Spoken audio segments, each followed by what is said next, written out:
पश्चिम महाराष्ट्राचा दौरा आटोपून मनोज जरांगे पाटील अंतरवली सराटीमध्ये दाखल झाले आणि आज काही विधानसभावार इच्छुक उमेदवारांनी जरांगे पाटील यांची भेट घेतलेली आहे आणि निवडणुकी संदर्भात चर्चा देखील झाली। आपल्यासोबत स्वतः पाटील आहेत। पाटील, आजपासून खरं तर मुलाखती सुरू झाल्यात, काही उमेदवार येऊन देखील तुम्हाला भेटलेले आहेत, कशी रणनीती सध्या आखताय? डाटे घेऊन यायला लागले सगळेजण विधानसभाच्या त्यांचे केलेले कामं, सर्कल असू द्या, गाव लेवलवर असू द्या, तालुका लेवलवर, मतदारसंघाच्या लेवलवरती सगळे आढावे ते घ्यायला लागलेत, घेऊन यायला लागलेत त्यांची केलेले कामं।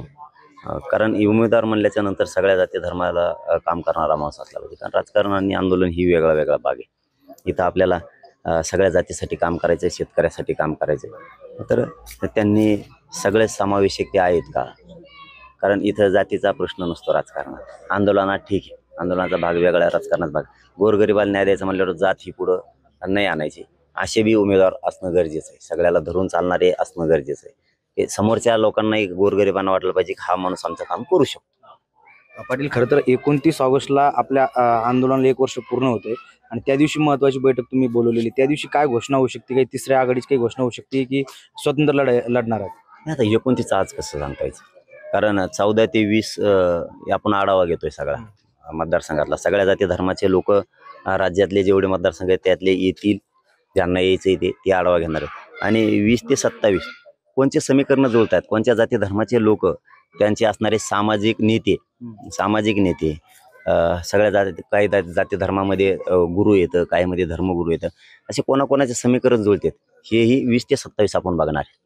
कारण इथं कुठलीच एक जाती एकत्र येऊन निवडणूक नाही लढू शकत। आणि मला कुठं निवडणुकीसाठी आणि 100-150 लोकांसाठी म्हणजे ते उमेदवार उभा करायचे, तेवढ्यासाठी करोडो लोकांचं वाटोळं मला नाही करायचं मराठ्यांचं, कारण ते प्रमुख नाही आहेत। 100-150 उभा करणं म्हणजे ते मुख्य नाही आहे आणि तो अजेंडा नाही आहे आपला। ते पडले ते 100-150 तेवढ्यासाठी उभ्या समाजाचं वाटोळं करायचं। कधी काळी समाज एकत्र येत नव्हता, आलाय ना, ते खूप विचारपूर्वक करणार आहे आणि जर का एकदा टाकला तर शिटच काढणार आहे। पाटील, काही जे आता विद्यमान आमदार आहेत ते देखील तुमच्या संपर्कात असल्याच्या बातम्या पाठीमागे आल्या, तसे काही आमदार संपर्कात आहेत का? किंवा जर तुम्ही उमेदवार उभे करण्याचं ठरवलं तर सगळ्या नवीन चेहऱ्यांना संधी मिळेल का?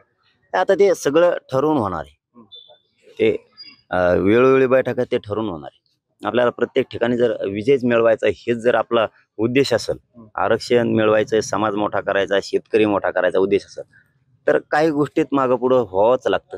पण ते आता ते आजचा विषय नाहीच, आणखीन 29ला ठरणार आहे, त्याच्यानंतर ते पुढे चालणार आहे। शेवटचा प्रश्न पाटील, भुजबळांनी तुम्हाला आव्हान दिलं की 288 सोडून द्या, 88 उभा करा ना, 8 निवडून आणा। नाशिकचं बघ म्हणा भाऊ, तू फक्त नाशिकचं बघ। हा, तू नाशिकचे पडून देऊ नको, एवढं काम कर, पडून देऊ नको,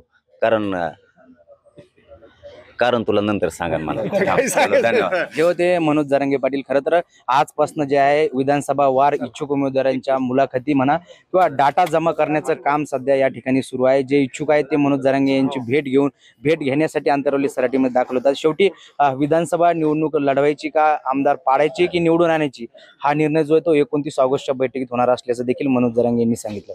अक्षय शिंदे, साम टीव्ही न्यूज, अंतरवली सराटी, जालना।